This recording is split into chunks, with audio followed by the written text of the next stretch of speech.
Thursday Bible Study once again. So tonight, ang title ko is, actually medyo mahaba, ayan, In His Steps, Obedience Leads to Breakthrough.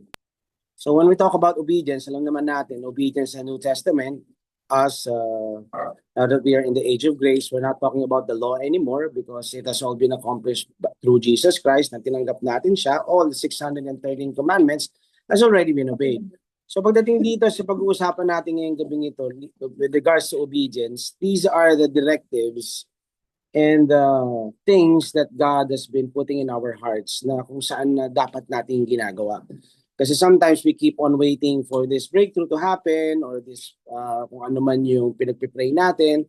Actually, ang nangyayari parang madalas kasi tayong parang, Lord, kailan ba? Lord, ano ba? Kailan ba mangyayari to? Hintay ka ng hintay. Pero kung titignan mo, parang baligtad na pala yung sitwasyon. It's really God waiting for you to act on that faith na hintayin, siya yung naghihintay sa atin na kailan mo ba sisimulan, anak? Kailan mo ba gagawin to? Kailan mo ba ayusin yan? So baligtad na pala, hindi pala tayo yung dapat naghihintay. Kasi the moment that we ask God, remember, for those who knock, it's open. Binubuksan naman yan. For those who ask, it is given. So ang kailangan na lang natin gawin is tayo nasa atin na yung bola. Kumbaga sa laro, nasa atin na yung bola. Nasa sa'yo na lang, i-dribble mo ba yan? Hahawakan mo lang ba yan? O isushoot mo yan?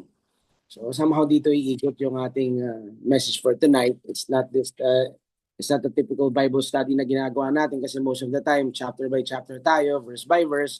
But ngayon, tatalon-talon tayo. But I'll be having passages from the Old Testament kung saan may mga examples ng mga people before that, that obeyed God dun sa mga instructions sa kanila. I just want to start with my first verse. It's found in, let's go to the first slide. It's found in Proverbs 16, verse 9. It says here, a man's mind plans his way, but the Lord directs his steps and make them sure. Yes, so all of us naman, lahat naman tayo nagpaplano Importante rin naman yan. Siyempre, hindi naman basta na lang area ng area o gawa. Siyempre, kahit pa paano, especially if you have a family, if you have a business, siyempre, kailangan meron ka rin kahit pa paano, may projected income ka rin, anong gagawin mo after this 3-year plan. May mga ganun naman tayo. But sometimes kasi, kahit na anong plano ang gawin ninyo, ang sigurado pa rin na plano at ang sigurado pa rin na kalooban is yung nanggagaling sa Panginoon. Which is why kung titignan nga ninyo, especially as in the ministry sa Metanoia, hindi nga kami mahilig talaga sa ganyan. Why? Because we rely on the Holy Spirit. As the Spirit leads kami palagi. We don't have this 3-year program. Whatever, ganun, hindi na kami ganun. Because actually, even sa mga teaching Kasi kung titignan mo nga sa mga teaching, kung tutuusin, meron ako mga, for example, may mga 3 days, si Ron or ako, may 3 days or 5 days kang somehow medyo chill. Pwede na kaming gumawa ng turo ng marami kung tutuusin. Okay, gawa na ako para sa ganito na to.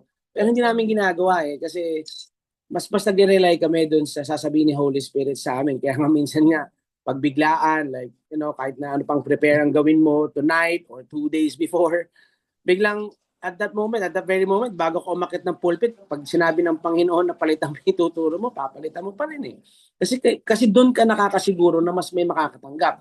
Now, hindi ko naman din ibig sabihin na, yes, plinano mo at na-prepare mo, ay wala na makakatanggap. Of course, meron pa rin. Pero, we would rather just walk in obedience Mas malaking bagay kasi para sa amin yun. Personally, para sa akin, na kung ano sinabi ng Panginoon, kaya kong bitawan lahat ng pabibitawan niya ngayon mismo pag sinabi niya ito gawin ko. Nakukuha niyo ibig ko sabihin. Kasi nandun yung breakthrough Nandun yung puso niya. Kaya yung dapat na ginagawa natin. Kaya sabi nga rito sa first verse ko, a man's mind plans his way, but the Lord directs the steps and make them sure. Doon tayo nakakasiguro Minsan plano tayo ng plano Di ba mas maigi na kahit na minsan kasi parang dahil na-prepare mo na yan, nagawa mo na yan, o yung iba naman, laki na ng investment mo dito sa ito, kaya plinano mo kaya alam, meron ba, mas sigurado si Lord. Saan ka? Doon sa kaya mo o doon sa kaya niyang gawin sa pamamagitan mo? Amen? So dito makikita natin na doon pa rin tayo sa plano dapat ng Panginoon. Ano ba yung pinagagawa niya sa atin? Kaya alam mo, doon sa second verse ko, titignan nga natin, it's not about kung hindi yung dahil magaling ka, dahil galing sa ganito, dahil mataas yung pinag-aralan mo, or dahil mayaman ka, o dahil mayaman yung tatay mo, o kaya nasa iyan, o kaya ganyan yan. Kasi, may hirapos yan. Kasi hindi eh. Actually, hindi eh.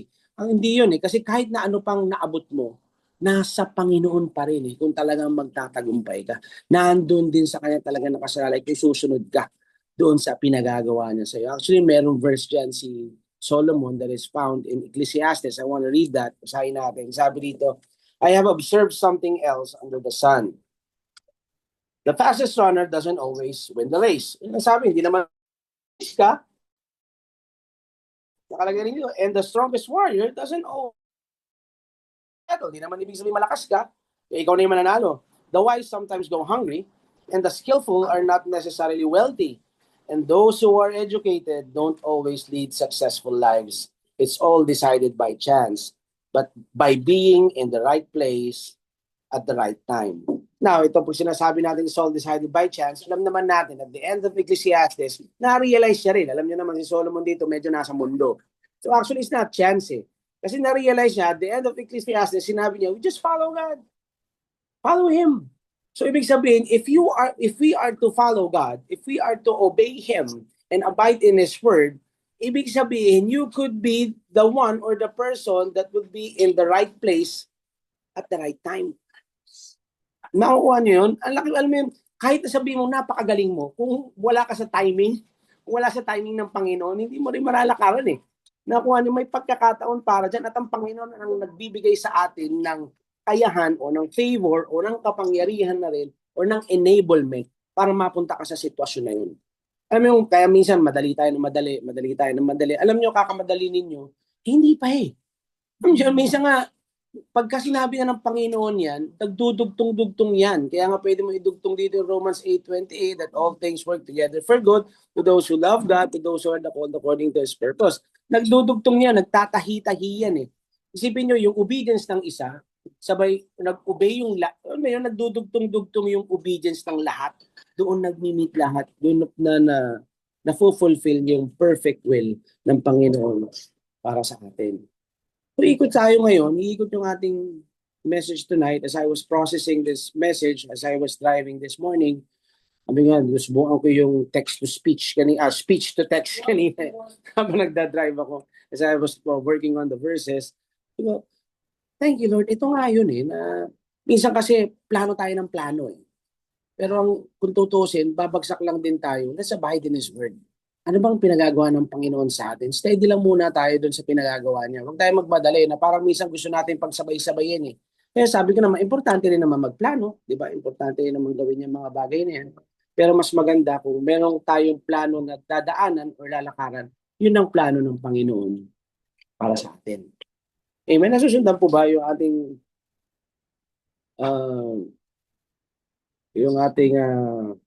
word for tonight? So let me just show you how God works when we obey. Remember, I'm a Shunammite woman. I know you all know that, the 2 Kings 4, di ba? Let me give you just a background of the story first before we go to the passage. Background dito, si Elijah kasi dumadaan doon, dumadaan siya ron si Elisha, dumadaan doon sa lugar ng Shunammite woman hanggang sa napansin nga nitong mag-asawang ito na, he's a man of God. So, bigyan lang tayo ng background. He's a man of God. Hanggang napag-decide nga nila na gawan natin siya ng chamber dun sa taas para every time na pupunta siya rito, pero siyang tutuluyan.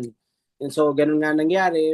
Nagawan siya doon ng lugar. Kumbaga, doon nag-i-stay si Elisha. Every time na dumadaan siya dun sa pwesto ng Shunammite woman. And then, something happened. One time na nandun sa field, yung mag-ama, yung anak, remind lang tayo, yung Shunammite woman nagkaroon ng prayer gusto magkaanak. And then napagbigyan yon because of the prayer of Elisha, pagbigyan yon nagkaanak sila, and then after magkaanak, something happened with the child. Somehow parang nagka-stroke or something happened because sabi na nung bata, my head hurts, sabi nga ganon. And then ng mga pagkakataon yun, sabi, tinakbo ni yung Shunammite woman, yung anak niya hanggang sa eventually nga pagdating doon sa bahay, somehow nabawian ng buhay yung bata in her lap. But to cut the story short, nabuhay yan. Okay? Nabuhay yan ni Elisha sa pamamagitan ng Panginoon. He was raised back to life. And then, nung naging okay na ang lahat, dito na tayo pupunta. Gusto kong makita natin ito sa 2 Kings chapter 8. Andiyan na ba tayo? Yan. So, let me just, verse 1. It says here, Elisha had told the woman whose son he had brought back to life, take your family and move to some other place. For the Lord has called for a famine on Israel that will last for 7 years. So ito, nakita naman na natin kung ano yung nangyari. Bigyan ko kayo ng background. So somehow, ito ngayon, may direction, may directive ang Panginoon through Elisha dun sa woman. Na alis muna kayo dito, take your family, move to some other place. For the Lord has called for a famine on Israel that will last for 7 years. So tingnan natin maigi kasi babalikan natin ito mamaya. Yung mga specific details na binabanggit niya rito. Dito sinabi niya 7 years eh. So 7 years, alis ka muna kasi magkakaroon ng famine. So anong ginawa ng woman? So sabi niya sa verse 2, so the woman did as the man of God instructed. She took her family and settled in the land of the Philistines for 7 years. So isipin niyo 7 years. Yung para sa'yo parang itong taon na alis ako, 'di ba? Parang haba-haba yun, may pamilya. Tsaka malaki, may kaya tong mga yung pamilyang ito, may kaya sila, may field sila. May field sila doon. So, iiwanan ko to. 'Di ba? Pero may tiwala siya, naniwala siya doon sa sinabi nila, he's a man of God. At alam niya kung nung kaya niya, alam niya ang Panginoon na nandiyan kay Elisha. And most of the time, kung titingnan lang natin, minsan sa atin as Christians, minsan may sinasabi ang Panginoon, kaya ka muna 3 years, punta ka muna sa ganito, punta ka muna sa ganyan. Minsan parang hirap na hirap tayong bitawan. Hindi na, andito na, nagawa ko na to eh, andito na eh. Pero kung gusto kong makita natin dito, tingnan yung ginawa nito Shunammite woman. So the woman did as the man of God instructed. Ang dali, Kaya pag titingnan natin tayo, kaya pag nakarinig tayo na ganong instruction, can we just drop everything and just do what he says na gawin ko nga to. Gawin ko to. Amen? O sabi dito, she took her family and settled in the land of the Philistines for 7 years. And look at this, verse 3, sabi dito, after the famine ended, she returned from the land of the Philistines and she went to see the king about getting back her house and land. So here's the thing. Umalis siya, naniwala siya doon, siyempre sumunod siya, nag-obey siya doon sa sinabi na 7 years umalis. So ang masakit nito, pagbalik niya, may gumamit na nung lupain niya. May nakatira na doon, may kumuha na. Yung labo naman, di ba? Parang, wow, lahat ng pinaghirapan natin, sinunod kita, Lord. Pero, di ba, andito na ako ngayon. Pero tignan nyo how the events would turn out. Tignan nyo sa verse 4, sabi niya dito, as she came in, so sabi niya, and she went to see the king. So ngayon, pupunta siya dun sa king para makiusap. Baka pwede pong matulungan niyo ako at magawa ng paraan para mabawi yung aking property. So sabi niya gano'n sa verse 4, as she came in, the king was talking with Gehazi. Isipin nyo, ito yung gusto ko makita ninyo. When you abide in His word, when we obey, hindi mo kailangan magmadali, hindi mo kailangan i-postpone o kung ano man yan. Pag sinabi niya at the right exact time na sinabi sa'yo, after 7 years, bumalik ka. Tignan mo to verse 4, as she came in, papunta pala siya nun sa king. Ano mang gagawin niya? Makikiusap, hihingi ng tulong para mabawi yung property. The king was talking with Gehazi. Isipin mo yung timing na yun. Papasok pa na siya doon sa king. Alam niyo kung sinong kausap ng king? Si Gehazi, yung servant ni Elisha. Kung saan siya yung saksi sa lahat nung nangyari. Doon sa Shunammite woman, nung hindi pa magkaanak, nung nagkaanak siya, tapos namatay yung anak niya, nung binuhay yung anak niya. Yun yung nandun. So sabi dito, the servant of the man of God. The king had just said, tell me some stories about the great things Elisha has come. Hindi mo pwedeng sabihin coincidence to eh. Hindi mo pwedeng sabihin aksidente lang ito eh. Ay, hindi pwedeng aksidente lang to na minsan may mga ganun tayo. Kaya bigla akong na-meet yun. Ba't kaya biglang sinabi ng Panginoon mag-shopping ako? Tapos, minsan may ganun. Sabi, shopping muna tayo. Tapos biglang nagsa-shopping ka, nasa mall ka, biglang makikita mo yung best friend mo na dati yung matagal ka hindi nagkita or yung kamag-anak mo or na biglang yung kamag-anak mo pala na yun, matutulong. Nakukuha niyo ba ibig ko sabihin na siya pala yung makakatulong dun sa kaibigan mo? Na hindi naman sa ibang pagkakataon na meron ka palang kailangan in your industry na siya pala yung may connect doon or nakukuha niyo ibig ko sabihin kung paano pinagdudugtong-dugtong ng Panginoon once we obey? So sabi dito, the king had just said, tell me some, isipin, nakikita niya ba yung scenario? Yung scenario, papasok pa lang siya, makita niya si Gehazi at si king nag-uusap. Tapos ang sabi pa ng king, sige nga, ikwento mo nga sa akin kung ano yung mga exploits ni Elisha, ano yung mga ginagawa ni Elisha. Sabi niya gano'n, tell me some stories about the great things Elisha has done. And verse 5, and Gehazi was telling the king about the time Elisha had brought a boy back to life. So ito mismo yun. Siya yun. Di ba? Siya yun, anak niya yun eh. Tapos at that very moment, look at this the mother of the boy walked in to make her appeal to the king about her house and land. Look, Lord my king, sabi ni Gehazi. Gehazi exclaimed, here is the woman now, and this is her son, David. Kasama niya anak niya, kasama niya pamilya niya. Kararating na lang after 7 years. Hihingi siya ng tulong sa king para sabihin na, baka pwede mabawa yung property namin. Isipin mo, nakita niyo yung timing ni God. Ni God. Nakita niyo kung paano kumilos ang Panginoon. Nakita niyo kung paano kumilos ang Panginoon na kahit gano'ng ka-imposible yung sitwasyon niya, bago siya paalisin na alis ka muna for 7 years.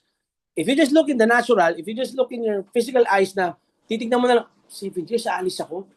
Paano yung may saka pa ako, may mga animals ako, may mga flock ako, may iwanan ko to. Ako ano yung ibig sabihin? Pero ginawa niya.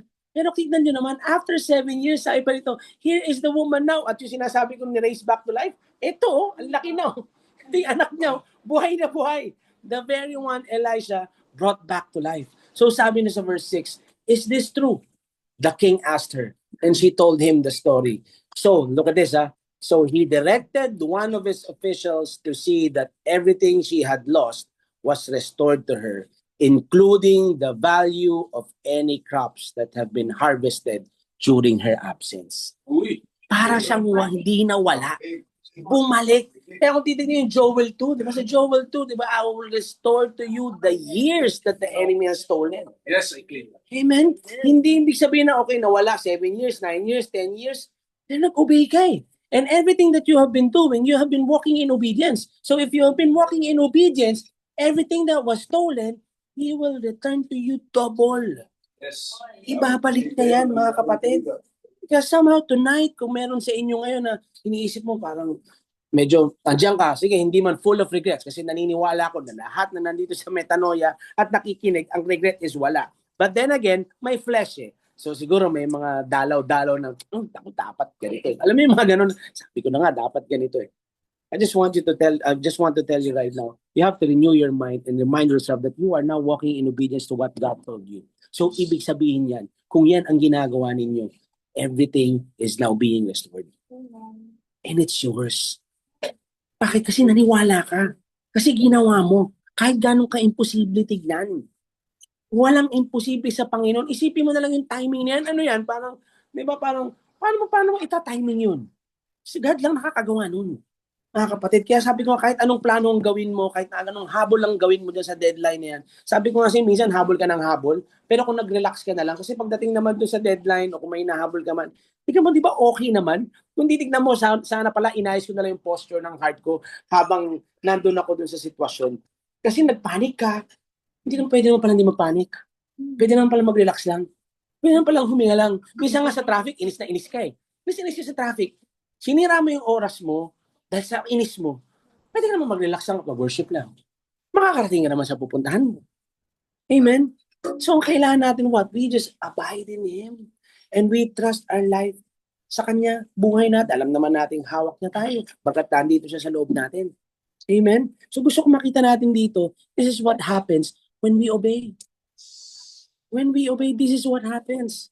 Now, let's go to 1 Kings 17. Now, we all know this story. This is Elijah naman. Si Elijah, ano bang magandang phrase na laging ginagawa ni Elijah rito? Yung salitang he went and did. Kung ano yung sinabi ng Panginoon, when he hear a word from God, ginagawa niya eh. Let's go to verse 2. Tayo sa verse 2. Sa 1 Kings 17. Then the word of the Lord came to him saying, so here's the word of the Lord. Get away from here and turn eastward and hide by the brook Cherith, which flows into the Jordan. And it will be that you shall drink from the brook, and I have commanded the ravens to feed you there. So here's the keyword again dito na gusto kong makita natin. Kung kanina, ang ginawa nung Shunammite woman, he went and did din, ginawa niya kung anong sinabi ni Elisha sa kanya. Ito naman, he heard a word from God, at anong sinabi sa pumunta ka doon, go eastward, and pumunta ka sa brook Cherith. At pagdating mo doon, makakainom ka doon ng tubig, at inutusan ko na rin yung mga ravens to feed you there. Isipin mo, yung utos na una, bago sa pagpunta niya ron. Nakuha niyo yung ibig ko sabihin? Nauna na yung utos bago tayo pumunta ron. And most of the time, may utos ang Panginoon sa atin na gawin mo. Pero hanggang ngayon, hindi mo pa ginagawa. Hindi ibig sabihin na yung provision, wala dun. Just imagine kung hanggang ngayon nandiyan ka pa din at hindi ka pa yung nagpupunta ron. Just imagine ganong karami na yung naiipon na provision doon pagdating mo doon. Ang gandang ginawa ni Elijah dito sa verse 5. So he went and did according to the word of the Lord. For he went and stayed by the brook Cherith, which flows into the Jordan. And then in verse 6, the ravens brought him bread and meat in the morning and meat in the evening, and he drank from the brook. Isipin mo yung buhay eh. Ano yung buhay eh? And sometimes we just get so worried and we get so anxious na parang mas maliit yung kikitain ko doon, parang dito, parang ito dapat yata, parang doon yata. Pero kung sinabi ng Panginoon yan, buhay ka eh. Hindi ka niya pagkukulangin eh. Ang kailangan mo lang, sumunod. So sabi dito sa verse 6, sa verse 7, and it happened. Now look at this, ito na naman. So pag nakikita nyo, how the word of God comes, kapag nagsasabi ang Panginoon, hindi siya nagsasabi na, okay, I'm gonna give you 5 steps, or I'm gonna give you 4 directives. Pumunta ka dyan sa eastward, and gawin mo to, and gawin mo yan. No. Ang ginagawa ng Panginoon, alam nyo, nagbibigay muna siya ng isa. And then He waits for you to act on that direction and act on that command. Amen? Yun muna eh. And most of the time, tayo, ang ginagawa natin, tanong tayo ng Lord, ano bang gagawin ko? Dito na ako eh. Hindi nyo ba kung titignan ninyo, tanong ka ng tanong, parang gustong ibalik ng Panginoon sa iyo yung tanong ninyo. Kailan mo gagawin yung pinagagawa ko sa'yo? Tanong ka ng tanong kung anong gagawin mo. Nakukuha niyo ibig ko sabihin? Nasusundan niyo ba ako? Na hanap ka, ano namang susunod kong gagawin? Hanap pa ng hanap na susunod mong gagawin. Yung unang pinagagawa sa'yo, hindi yung pa nagagawa. Sabi dito sa verse 7, and it happened. Pagdating niya ron, buhay siya. Nakakainom siya. Kaya lang, verse 7, and it happened after a while, the brook dried up because there had been no rain in the land. So may mga pagkakataon kung saan naubos na yung tubig. So ano na? Ano sumunod? May panibago na namang word ng Panginoon. May panibago na namang utos ng Panginoon. Ang sabi sa verse 8, then the word of the Lord came to him saying, arise, go to Zarephath, which belongs to Sidon, and dwell there. See, I have commanded a widow there to provide for you. So he arose and went to Zarephath. And when he came to the gate of the city, indeed a widow was gathering sticks, and he called to her and said, please bring me little water in a cup that I may drink. Nakita niyo yan, nung natuyo yung tubig, natuyo yung brook, kailangan niya na lumipat. Minsan, madalas sa atin, tuyo na yung brook, sinabi na ng Panginoon lumipat ka, hukay ka pa ng hukay. Baka may tubig pa. Baka meron pa. Baka may ibubuga pa. Pero sinabi ng Panginoon, arise. Arise, go to Zarephath, which belongs to Sidon, and dwell there. See, I have commanded. Kita mo na naman, nauna na naman yung utos. Bago ka pa pumunta nun, may nakaabang na sa'yo. To feed you there. The provision is always there. So he arose and went to Zarephath. And when he came to the gate of the city, indeed a widow, andun na yung widow, yung inutusan, gathering sticks, and he called to her and said, please bring me a little water in a cup that I may drink. In verse 11, and as she was going to get it, he called to her and said, please bring me a morsel of bread in your hand. So she said, as the Lord your God, verse 12, it says, so she said, as the Lord your God lives, I do not have bread, only a handful of flour in a bin, and a little oil in a jar. And see, I am gathering a couple of sticks, that I may go in and prepare it for myself and my son, that we may eat and die. Kita niyo yung buhay nito, yung widow? Yun na lang yung buhay niya. Tapos yung ginagawa niya nga, para sa kanila na lang yun, at nang pagkatapos sila kumain, mamamatay na lang kami. And I do believe, itong widow na to has also been praying. Kaya alam niya rin kung sino yung aabangan niya. Kaya nakita niya si Elijah, ito yung sagot ng prayer ko. Nakita niyo, when we obey, yung breakthrough ng ibang tao, sa'yo pa na isa sa katuparan. Because nag-obey si Elijah, natagpuan niya itong widow na to, may prayer, and then itong widow na ito, may binigay naman na directive si Elijah sa kanya, nag-obey din tong widow. What happened? Verse 13, and Elijah said to her, do not fear, Go and do as you have said, but make me a small cake from it first. Isip mo yun, no? Makakain na nga lang kami, mamatay. Kukunahan mo pa kami. Kaya ikaw muna. Bring the cake from it first and bring it to me. And afterward, make some for yourself and your son. Medyo laban sa flesh mo yun. Kung titignan mo, ano ba to? Bibig ba to? Ano? But you've been praying eh. So andun pa rin, you need to act in faith. So sabi sa verse 14, for thus says the Lord of Israel, the bin of flour shall not be used up, nor shall the jar of oil run dry, until the day the Lord sends rain on the earth. And so in verse 15, so she went away and did. Amen. Ginawa niya according to the word of Elijah, and she and he and her household ate for many days. Guys, breakthrough. Obedience. The verse 16, the bin of the flour was not used up, nor did the jar of oil run dry, according to the word of the Lord, which he spoke by Elijah. Guys, gusto niya ba ng never-ending na supply? Lagi ka bang kapos? Or limang kapos, parang nahahapit, parang... What was the instruction? Ano yung instruction dito? Ano ba yung instruction? May instruction ba sa'yo? Have you heard a word from God? May sinabi ba siya sa'yo na may pinabibitawan ba sa'yo na para sa akin na lang to eh. Hanggang katapusan na lang to, bibigay ko pa. Hanggang dito na lang to. Sakto na nga lang ito eh. May insurance pa ako, may bills pa ako. Baka minsan may mga ganyan kayo mga sitwasyon. Hello, minsan nga yung mga insurance. Guys, investment din naman yan.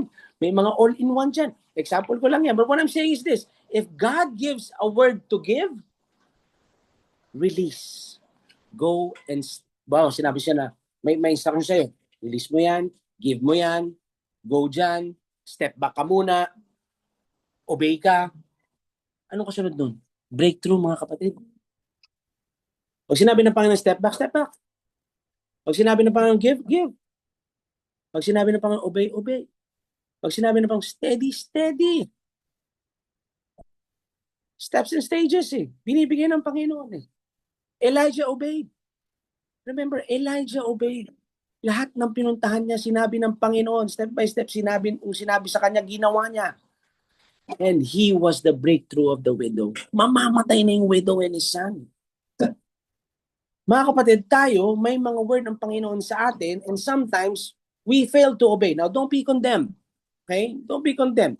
Maybe, yung sabi ko nga, madalas ko rin in-example na, maaaring ikaw rin yung breakthrough na hinahanap ng tao na yon that has been praying to God, para sa breakthrough na yon na ikaw pa lang may bitbit. So, nadi-delay yung breakthrough nila because of you. So, I'm not telling this for you to be condemned. Okay? I'm just saying, alam ko naman, nagagamit at gagamit ang Panginoon ng iba. Kaya lang, paano kung yung ibang ginagamit niya, kaparehas natin na ayaw. Amen? Kasi hindi lang naman din yung widow yung nagka-breakthrough dito, pati si Elijah. Win-win situation yan. Amen? At dahil nag-obey si Elijah, nag-obey din yung widow, doon sa sinabi ni Elijah, everybody happy. Alam naman natin, gusto naman natin, di ba, lahat we have the spirit of joy.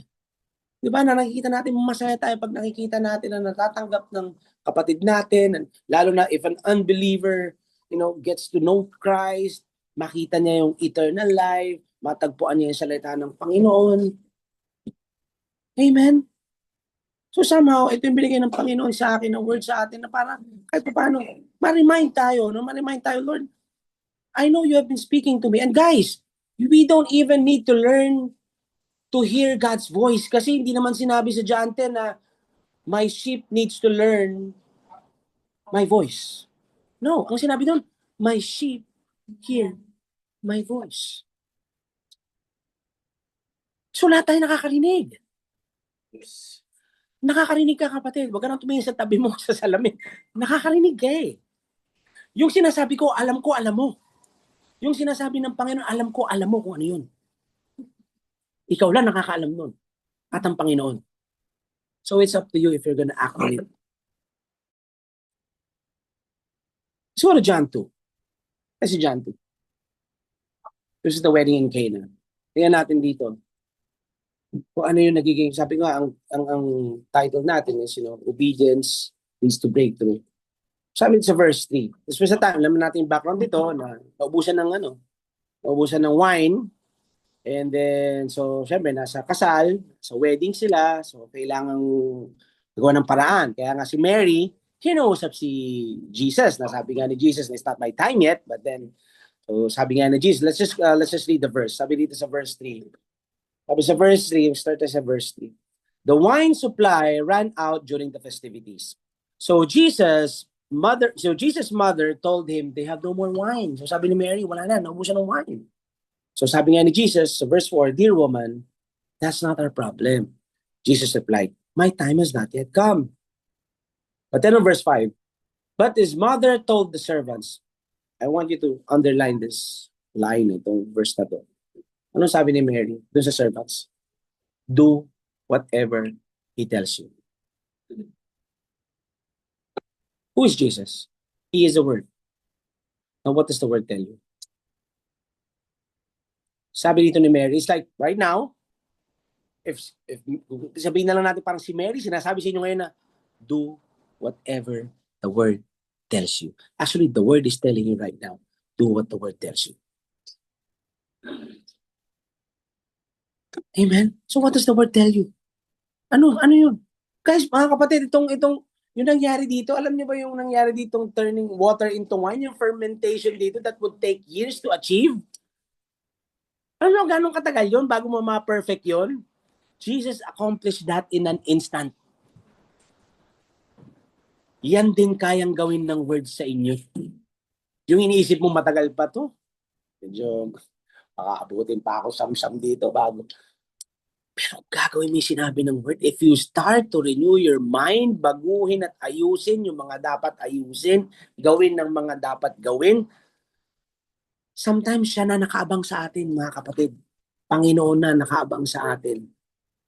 Ano pang hinihintay mo? What are you waiting for? Let's continue. Verse 6, sabi dito, standing nearby were 6 stone water jars used for Jewish ceremonial washing. Each could hold 20 to 30 gallons. Jesus told the servants, fill the jars with water. When the jars had been filled, he said, now dip some out and take it to the master of ceremonies. So the servants followed his instruction. Underline nyo naman yan.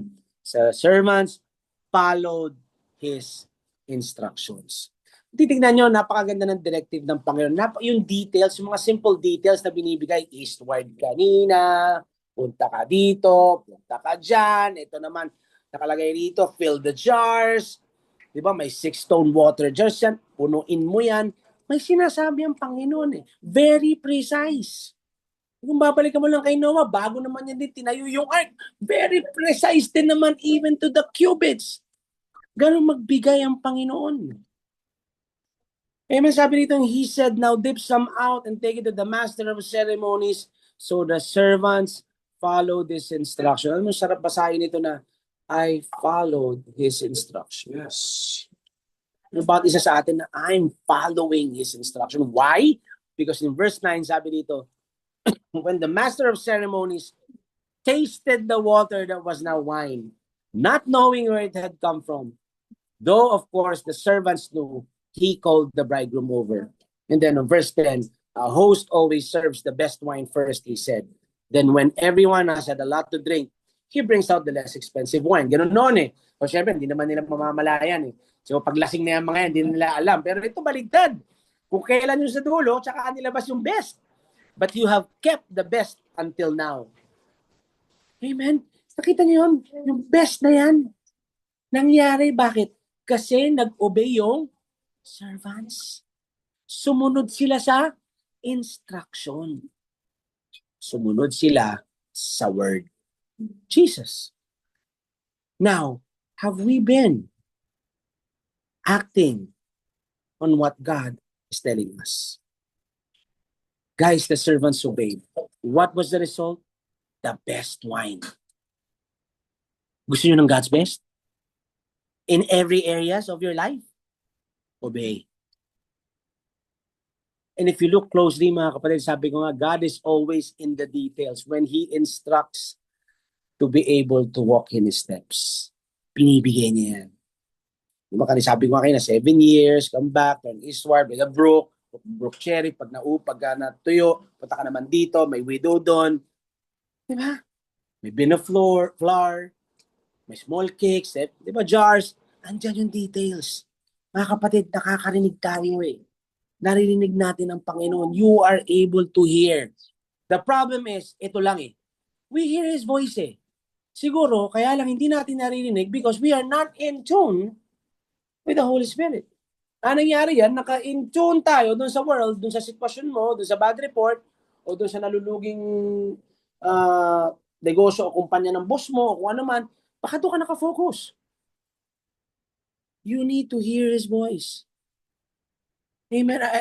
Right now, really, I pray that the Holy Spirit is really ministering to you, talking to you, na hindi tayo nangangalkal dito ng mga mali natin or mistakes natin na I'm not trying to, hindi ko sinasabi sa inyo, ako, pinagsisisi pa kami ni Pastor. Hindi, no, I'm not trying to do that. Ang gusto ko lang is, I want the Holy Spirit na somehow ma-remind kayo para ma-renew ninyo. Naniniwala ko kinakausap ko ng Holy Spirit na, ano ba yun? Alam mo yung correction in love lang ba? Na to remind you in love na, remember, ito yung area na dapat nating ayusin. Remember, ito yung area na napabayaan natin. Remember, ito yung medyo nag-relax tayo dito. So, kailangan yata medyo bigyan natin ng pansin. That's how the Holy Spirit works. In a loving way. Amen? Minsan ang kontra dyan kasi mga kapatid, yung flesh lang naman natin eh. Narinig mo naman kung anong kailangan baguhin. Narinig mo naman kung anong kailangan ayusin. Narinig mo naman kung anong kailangan abutin o saan puntahan o saan pupunta. Amen? Pero ang problema, parang napipigilan tayo. Napapahinto tayo. Paano kung may kinausap na yung Panginoon na widow? Parang yung kay Elijah na widow na nag-aabag na pala sa'yo. Kaya lang nandun ka sa brook cherry. Kung ano ibig ko sabihin? Paano kung yung character mo pala hanggang ngayon hindi pa nababago, hindi ka pa nag-renew ng mind mo? Yung Jesus na lumalabas sa'yo parang kalahati pa. Parang po yung kalahati flesh pa. Para ito pa. Paano na nasa flesh pa din? Remember, ang will ng Panginoon sa atin is to be conformed into the image of Him. Yun ang purpose niya eh. Nang tanong, saan tayo nako-conform? Nako-conform ba tayo sa world? Kaya remember, kung pupunta ka kay Joseph, di ba si Joseph is successful in everything that he does. Kaya isipin mo, hindi naman siya basta na po-promote lang eh. Di ba? Kaya lahat ng ginagawa niya, nakikita rin ng mga boss niya na, pagsipag to, okay to ah.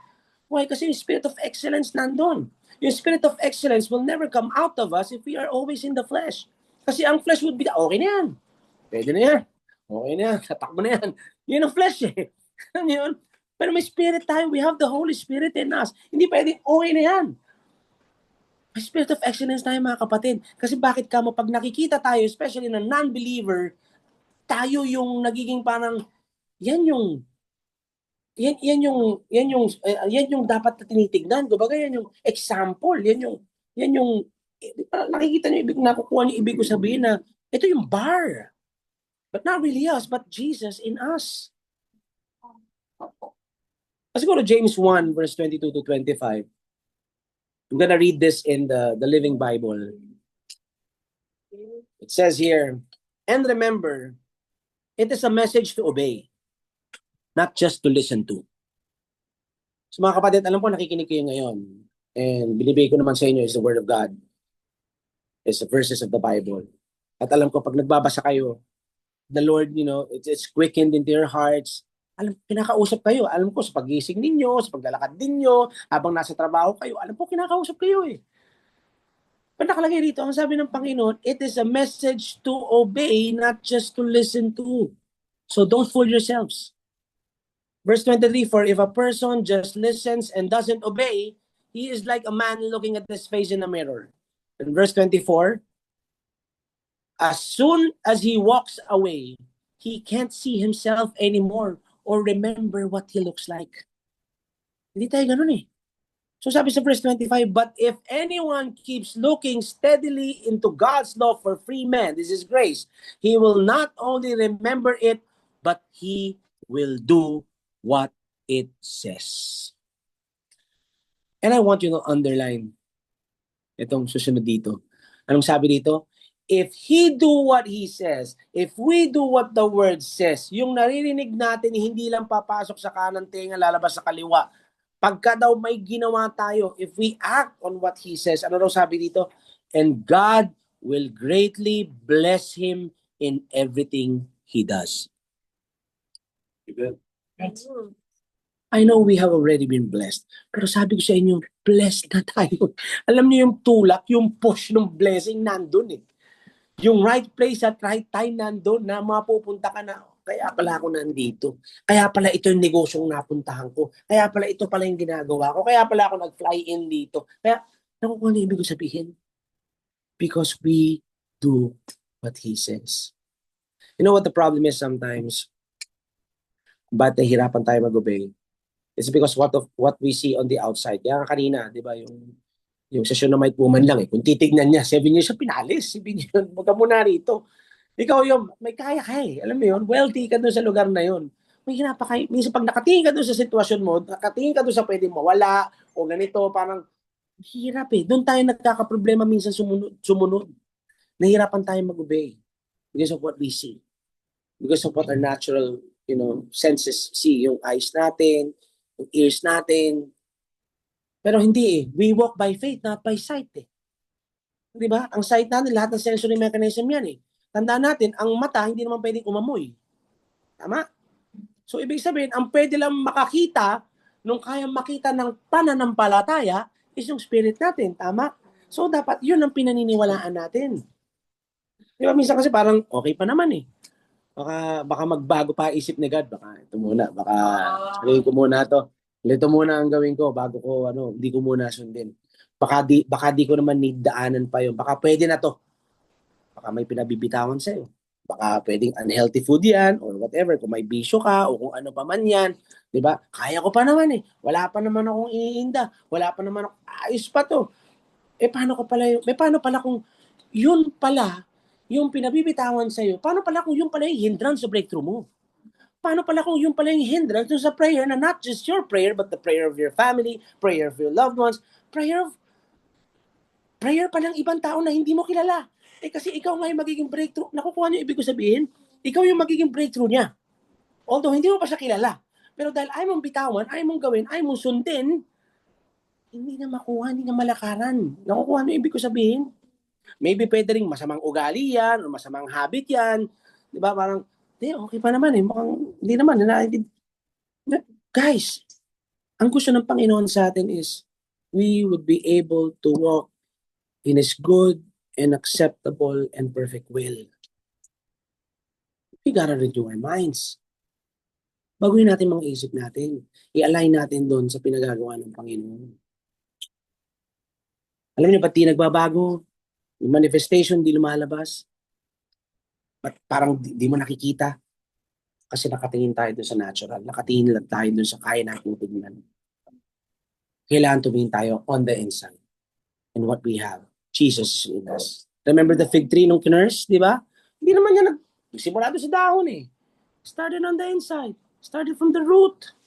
Nagulat nga yung mga disciples siya, uy, Jesus, yung kinurse mo, totoo pala sinabi mo. Kasi talagang nalanta pala talaga. Kasi kahapon, hindi eh. So tayo, dapat, bago pa man natin nakikitang nangyayari, naniniwala na tayo at naniniwala na talagang we know that we already know that it's done. Yun ang pananampalataya eh. That's faith. Hebrews 11:1. Faith is the substance of things hoped for, the evidence of things not seen. Hindi mo pa man nakikita yan, pinaniniwalaan mo na yan. Naniniwala ka ng iyo. Ang mga prayers natin minsan, kaya hindi minsan baka inisip natin is not answered, is not na nagwi-withhold yan. It's just our unbelief. Because of our unbelief. Doon lang naman yan, na hindi tayo naniniwala. Bakit? Kasi mas naniniwala tayo doon sa nakikita natin kaysa doon sa pangako niya. Isang example na dyan. Bakit ganun? No? Parang nagde-deposit ka sa bako ngayon, siyempre, hindi naman nauso passbook. Doon sa may mga passbook, siyempre, pagka nagpasok ka ng pera dyan, lumalabas siya. Pero ngayon, nasa app na yan. Lahat, nakalera dyan. Savings mo, credit mo, nandyan eh, di ba? Pag alam mo may pumasok, relax ka lang, di ba? Uy, okay pa. Yan, di ba? Pero ba't ganun? Kung titignan mo yung Bible, ayan, okay pa ako ah. Blessed ako ah. Healed ako ah. Ba't mas confident ka doon sa nakikita mo doon sa passbook mo, sa ano mo na, Ba't di ka maging confident dun sa Word of God? Platform lang yan. App lang yan. Nakuha niyo ba yung ibig ko sabihin? Dapat kung paano mo nakikita yung confident ka. Okay, titignan mo kung mas okay. Tinitignan mo yun ba? Okay pa. Okay pa, okay. I can invest. Ito, dyan. May laman eh. Di ba? May laman eh. Pag titignan mo yung Bible, punong-puno ng laman yan, mga kapatid. Amen. Kaya kung ganong karami ang laman yan, dapat yung confidence level natin, ganon din. Kung ganong kapuno yan, walang limit. Amen. We need to start seeing through the Word. You need to be able to see your healing before it happens. Alam niyo, nangyari na eh. Bago pa mag-manifest yan, dapat kaya mo ng paniwalaan. Yung prosperity mo, yung restoration mo, dapat kaya mo ng paniwalaan yan. You need to see yourself prospered and healed and restored and delivered. Kahit ng sinasabi ng sitwasyon or ng enemy or ng tao, di naman. Layo. Isang ganyan eh. Pero hindi ka maniniwala doon. Maniniwala ka doon sa sinabi ng Panginoon. Doon sa Word of God. Amen. I want to look at Elijah once again. Can I hear Elijah ulit? Let's go to Elijah real quick. I'm almost done. This was a time ng 3 years it hasn't rained. And they were in a famine again. So si God visits Elijah. So nung visit si Elijah nga. And then sabi, I'm gonna make it rain. Sabi kay Elijah. So this was, actually ito yung account kung saan nakipagsikatan si Elijah dun sa mga prophet ni Baal. If you remember that, alam ko naman, you know your Bibles, nag-showdown sila doon. This was right after that. So sabi dito sa 1 Kings chapter 18, verse 41, let me just read. Then Elijah said to Ahab, "Go get something to eat and drink, for I hear a mighty rainstorm coming." Ano para dito, sinabi ni Elijah dito, it's already a declaration eh. Wala pa eh. Pero nag-declare na siya. There is the sound of an abundance of rain. Tagal lang walang ulan eh. Pero sabi niya, naririnig niya na. Naririnig niya na. Maaaring hindi narinig ng katabi niya, o ng servant niya, o ng mga tao na meron doon na wala naman eh. Parang minsan, sa atin ganun eh. Parang, sisiraan na yata ng ulo. Sinasabi mong prospered ka, ano sinasabi mong healed ka, wala naman, parang di naman. Pero you need to see it in the spirit. That's what faith is. Kailangan kayang maniwala, kailangan kaya mo naririnig mo, na alam mo yan. So what Elijah is doing is, he's declaring. Kasi pag titignan mo raw yung langit, parang wala, siguro wala, parang maaraw parang wala naman, di ba? Maaraw wala naman. No trace of rain. Kahit ambon, wala, kahit man lang kulimlim, wala. Parang, wala. Di ba na talagang araw, baka nga araw pa nandun. And then on verse 42, let me just read, sabi niya rito. So Ahab went to eat and drink, but Elijah climbed to the top of the Mount Carmel and bowed low to the ground and prayed with his face between his knees. Alam niyo nung binasa ko to? First time I read this, yung ginawa ni Elijah rito. When he prayed with his face between his knees. Alam niyo yung tsura nun? Wala siya nakikita nun. Nakatira pa siya eh. Nandun siya sa ground. Wala siyang nakikita, nakaganon siya. Then he said to his servant, "Go and look out toward the sea." So inutusan niya yung servant niya, tingnan mo, pray siya. Go and look toward the sea. The servant went and looked, then returned to Elijah and said, "I didn't see anything." 7 times Elijah told him to go and look. Isipin niyo, naka-pray si Elijah, sinasabi, pupunta ng pangalawang beses, wala eh, boss eh, wala boss. Balik ka. Boss, wala nga. Boss, wala. Balik ka. 7 beses eh, pabalik-balik. Meron nga, balik ka, bumalik ka.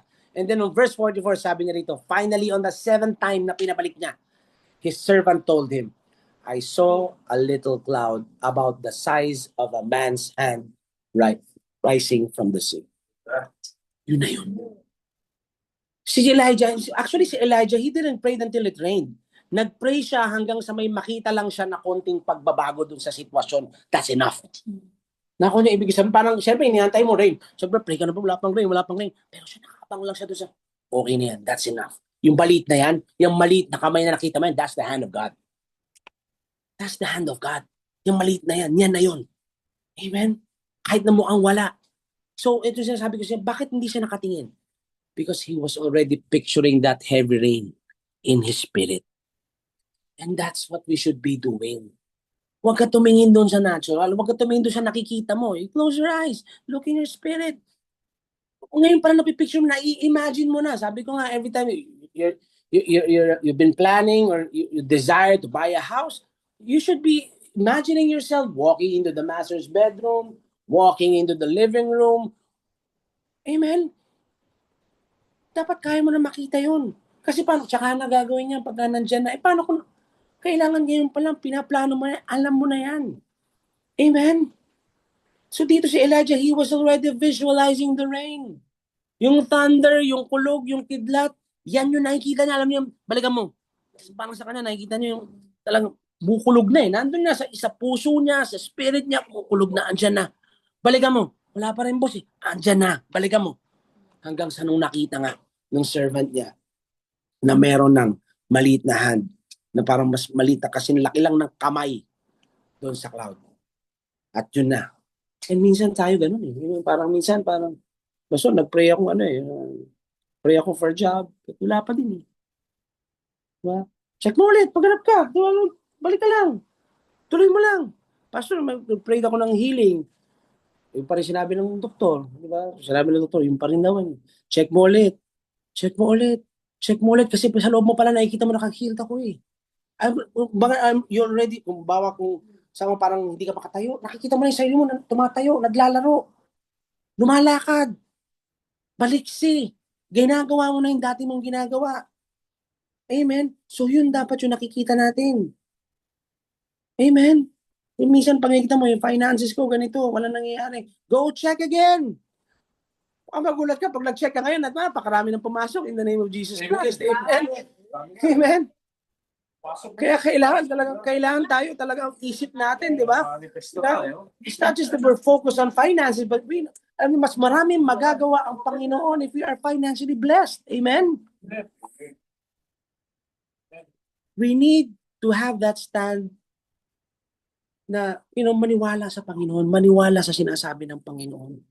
Than the circumstances, than the bad report, than what your eyes see. Alam mo, minsan, hindi lahat ng nakikita ng mata totoo. Amen? Dahil mas totoo kung anong sinasabi ng Panginoon. Amen? Check mo. Tandaan natin, hindi pa pwedeng totoo yung sinasabi ng kaaway o ng ibang tao. Romans 3:4, let God be true and every man a liar. Now, mga kapatid, kung hindi pa nangyayari, go check again. Go check again. Go check again. Hanggang sa makita mo, ayan na. Ayan na. And it's happening. Amen? Minsan kasi ang bilis natin mag-give up eh. Pag wala tayo nakikita, nawawalan tayo ng pag-asa. Wala eh. Late lang yun. Pag titignan mo nga, late lang yan. Ano magagawa ng small cloud na yan? Ano magagawa ng small cloud na yan? But that small cloud would create something big. Siguro yung mga nakakita kay Elijah, takbo eh. Alam mo yun, tataka siguro yung mga tao eh. Ba't tumatakbo yun? Kasi small clouds, one late lang nakita eh. Tumatakbo yun, ba't mga paripas yun? Anong meron? Until the sky grew dark.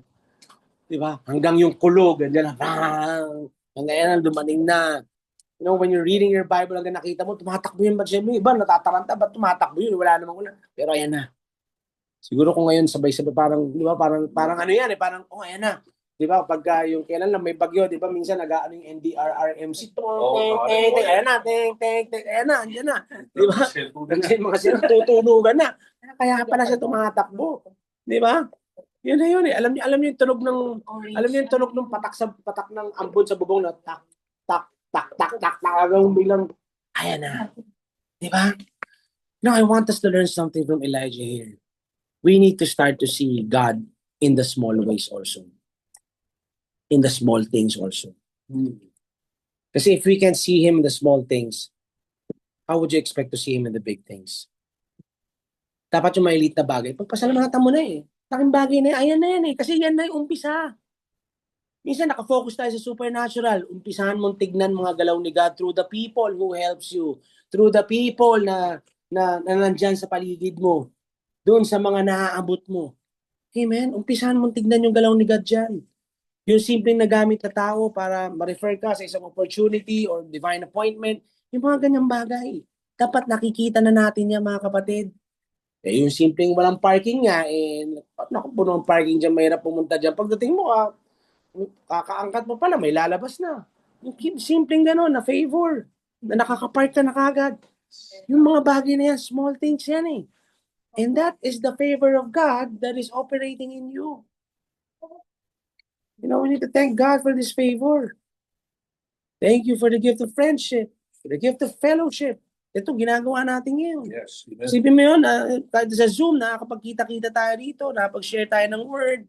Somehow, naniniwala ako na, sabi ko nga, when we preach here, pag nagtiteach kami rito, nagsishare kami rito, we're not just sharing or picking some verses just for the sake of teaching and just for the sake na matapos yung Zoom. No, we ask the Lord. Tinatanong namin ng Panginoon, what do we need to hear? And hindi lang para sa inyo to, para din sa akin ito.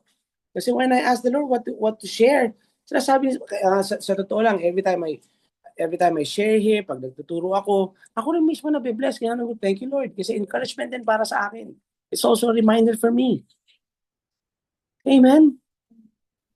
So even just a small move in your career, a job open, not something you would like, but but it's a start. Start somewhere. Amen? Even just a small move sa relationship mo. O sa husband and wife. Yung mga pagbabago, yung mga dating hindi nyo nagagawa nyo na ngayon. Yung mga dating lugar na hindi nyo napupuntahan nyo na ngayon. Yung mga dating bagay na hindi nyo ginagawa, nagagawa nyo na ngayon. Yung mga simpleng ganyan lang. Amen? Okay, paano na nangyayari yan? Kasi we are obeying, mga kapatid, nakuha nyo, that dahil nagagawa nyo yan, and you are walking in obedience, anong karugtong yan?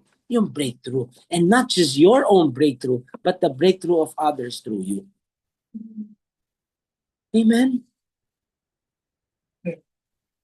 May mga bagay maliliit lang, pero mga kapatid, sabi ko sa inyo, yung mga parang ambon lang, just a small man's hand in the sky, pero kamay ni Lord yan. Mga kapatid, kamay ni Lord yan. It may be small, it may start small, but as the Bible said, sundan ko yung verse, sabi rito, then Elijah shouted, hurry to Ahab and tell him, climb into your chariot and go back home. If you don't hurry, the rain will stop you. Sipin mo yung lakas na yun. And soon the sky was black with clouds. A heavy wind brought a terrific rainstorm, and Ahab left quickly for Jezreel. Then the Lord gave special strength to Elijah. He tucked his cloak into his belt and ran ahead of Ahab's chariot all the way to the entrance. See mo yun? Ang bilis, naging the flash siya dyan. See mo yun? Pagtapos ng ambon, yung maliit na small cloud, and then umambon ng konti, yung slight kulog, and then what happened? There was a heavy rain. Now, this is what I want to ask you guys. Are you guys ready for the rain of blessings in your life? Are you guys ready for this? Alam ko, nararamdaman nyo na yung ambon eh. Alam ko, maambon-ambon na eh. Amen? Alam ko, maambon-ambon na. Minsan parang nangyayari, isolated ambon pa yata yan. Parang, mawala. Pero umambon na eh. So, kailangan napipicture mo na agad ngayon. Now, if you are really ready for this rain of blessing in your life, what's your title? Ano yung ginawa ng mga people na pinag-uusapan natin kanina? Ano ginawa ng servants? Ano ginawa ni Elisha? Ano ginawa ng Shunammite woman? They listened and they obeyed. And then receive your breakthrough. Because tonight, when you start to obey, the tide is about to change. Magbabago, mga kapatid. Manifestations of blessings is on our way in Jesus' name. It's already here. Manifestation of healing, andyan na in Jesus' name. Breakthroughs, manifestations, andyan na. So mga kapatid, we receive it now. Receive this. Because I receive this in Jesus' name. Because this is from the Lord.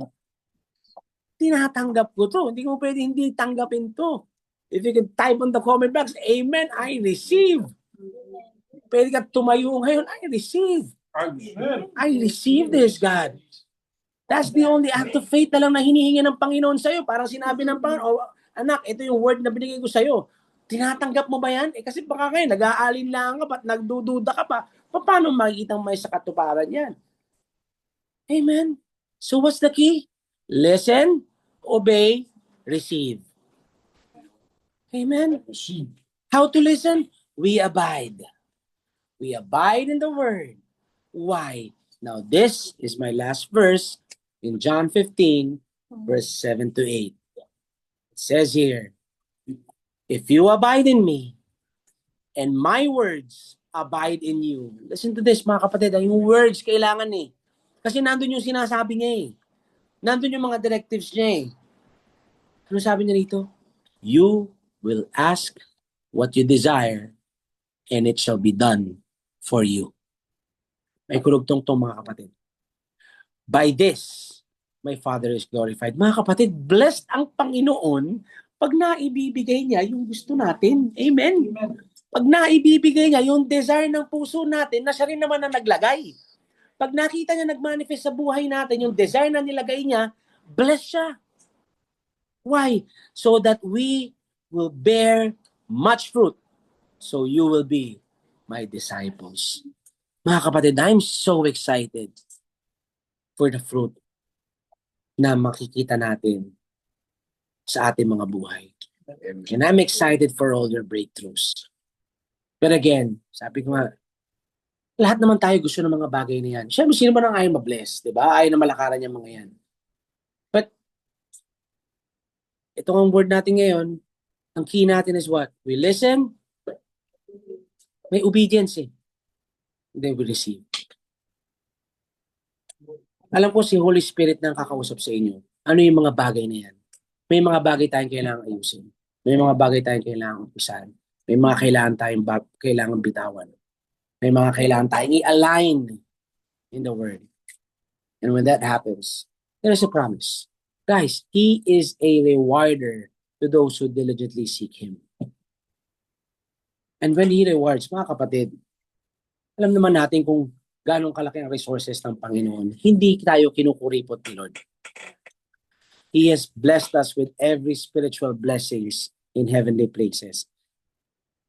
Katabi na nga rin siya, co-seated na nga rin tayo, binigay niya na nga lahat, mga kapatid. So kung tutuusin, hindi na tayo yung naghihintay sa Kanya. Siya yung naghihintay sa atin. Anak, muna, parang sinasabi ng Panginoon sa atin, anak, ano na? Amen? So that's what I have for you guys tonight. I pray that you were blessed. Brother Seth and Brother Ron, if you have something to add, please do. Thank you.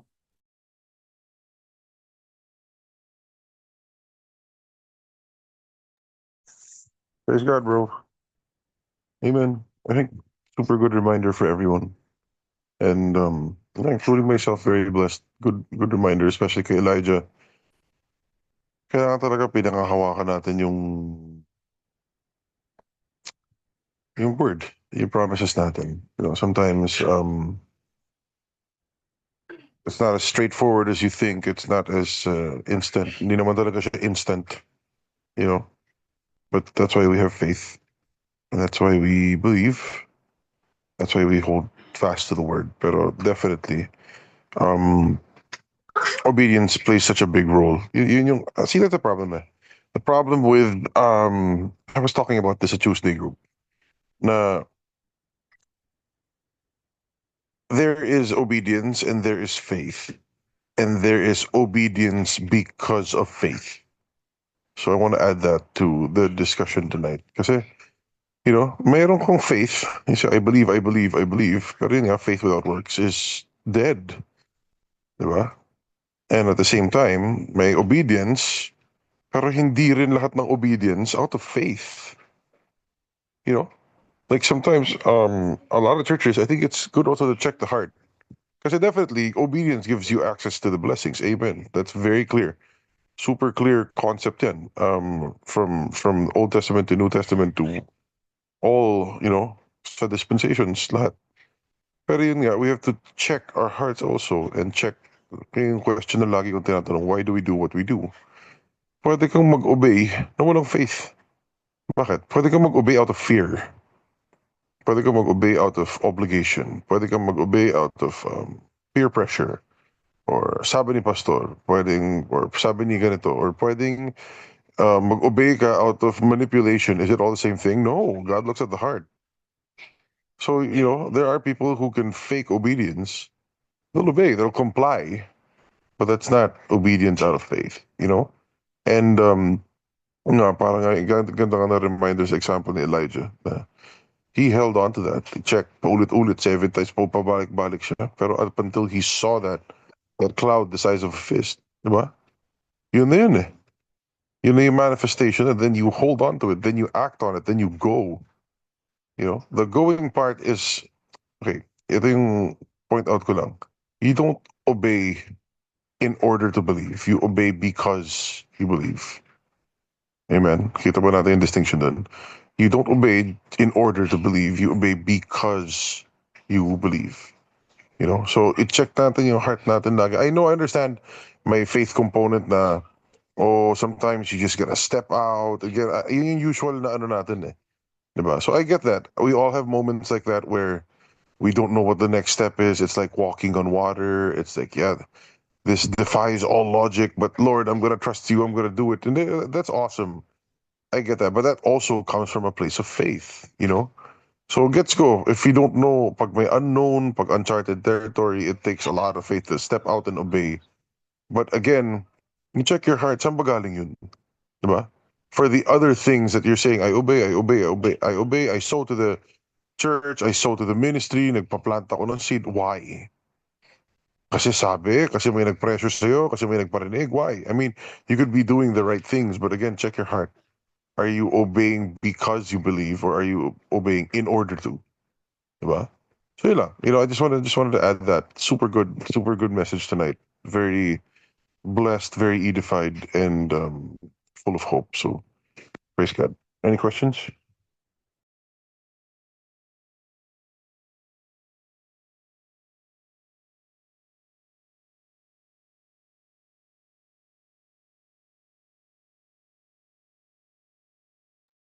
Brother Sergio, baka may insights. Yeah, amen, amen. Praise God. So yeah, if you guys have any questions, you could just type it in the chat box or unmute yourself and ask away. We still got a few more minutes. And actually I was just thinking about the mind. Because like Elijah, when he prayed, he already saw it. That he didn't have to pray 7 times before, it was actually for the benefit of his servant. Because Elijah, I mean, it was Elijah, right? The one who prayed 7 times. So he already saw it even before he prayed, because God, he knew the authority that God gave him. And when he prayed, even before he prayed, he knew that the rain was gonna come, because he already uh like he was already incubating it in his mind.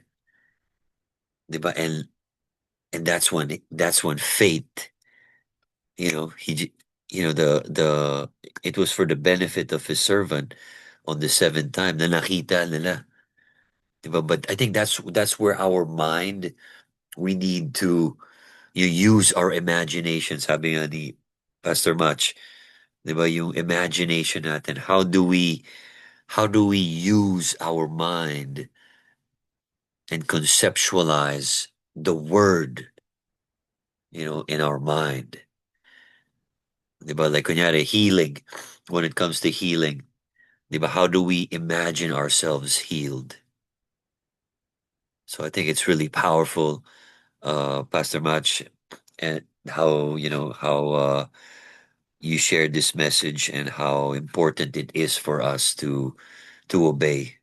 So yeah, and I was just looking at the word mind in song, in Proverbs, the first verse that you shared.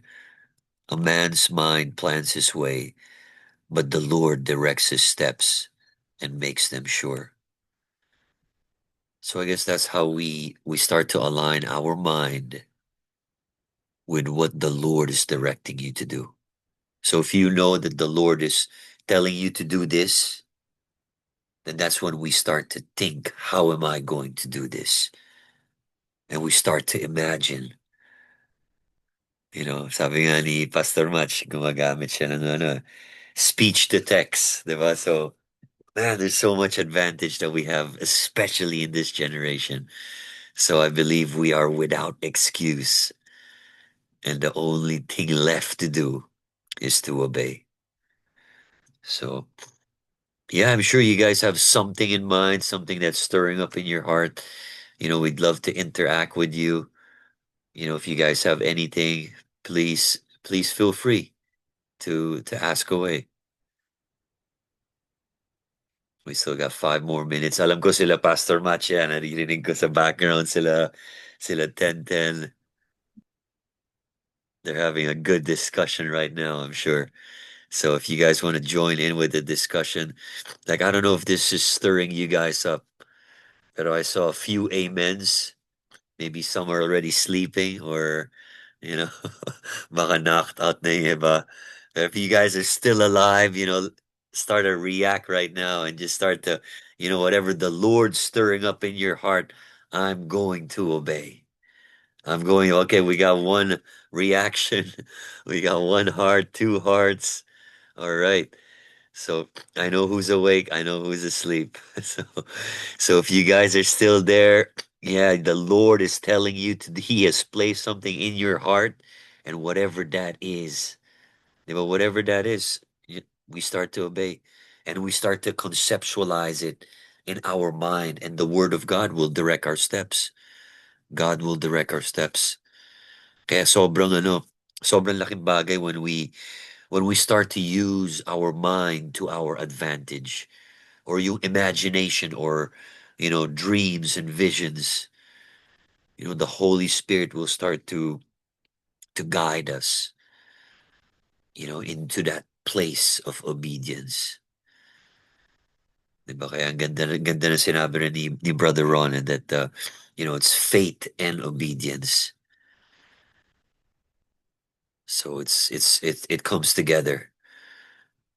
That's why they say, James also said, faith without works is dead. So yeah, I think that's full. I think that's a lot. Pastor Mach, anything else you wanna add? Yeah, Brother I'm Ron? good. Brother Ron, I think you got lost there earlier. Are you still there? I'm here, bro. Yeah. We're good. Okay, so yeah, Saturday, there's gonna be the worship service. Please don't forget. And yeah, if you guys want to listen to this again, you could go through YouTube, and uh I don't know if you guys, I think you guys had a mission last week, right? Last week ba? Was it last week? Kaya wala, Yeah, last week. yeah, kaya walang no? Is there like a recording for that, or where Yeah, meron. The first one was online. Meron siyang yung Sunday sa Ozamis. Pero yung sa conference in Davao, we're still waiting for the footage to be released. I think they're editing it, so we're gonna share that once it's available. Oh, nice. So it was a conference pala, no, in Ozamis City. Yeah. My service, and the following day was a conference, and then another conference in Davao, and Nice. another conference in General Santos. So praise Wow. God. Mga Bisaya din yan, no? Pag Yes. Bisaya, yeah. Yep. All right. Praise God. So, yeah, Sana next time you can join us, bro, when you come back. yeah, bro, that's what I'm believing for. I want to join I you would guys love I would definitely. love we would love to have you there with us. Yeah, amen, bro. I'd love to join you guys. And yeah, if you guys are available on Saturday, where if you're in the Ortigas area, there's fellowship, there's food fellowship, there's worship service, and just like-minded believers who wants to see the fullness of God come alive in Ortigas City. Not just in Ortigas City, but wherever you are. I'm believing God here in Japan. The word of God coming alive, and where the word of God is preached, signs and wonders will follow. So Yeah, even right now, let's just come together in prayer and, let's join our hearts and thank God for this time. Father, we just come before you to praise you, to thank you for your goodness and your mercy that follows us everywhere we go. Father, we thank you that you are faithful regardless of how we think or feel or whatever anybody says. Father, we can trust in you. We can depend upon you. We can rely upon you. And we thank you, Father, that we have childlike faith to believe in you. And Lord Jesus, we thank you for you are our King. You are our grace. You are our mercy. And we thank you for dying on the cross for us, paying for our healing, for our deliverance, for our salvation, for our prosperity. And I speak this in every household right now. We declare peace in every room. We declare the fullness of all you have for us. And we thank you, Father, for giving us your Holy Spirit who guides us, who empowers us, who strengthens us, who leads us to your truth. And Father, we thank you for this ministry. We pray, Father, that you continue to stir up our hearts to know you more. In Jesus' name we pray. Amen. Amen. Amen. Praise Amen. God. Thank Bye, you, guys. everyone. See you Saturday. Amen. Amen. Good, See you good night. Saturday. Good night. Amen. Bye. Bless you guys. Thank you.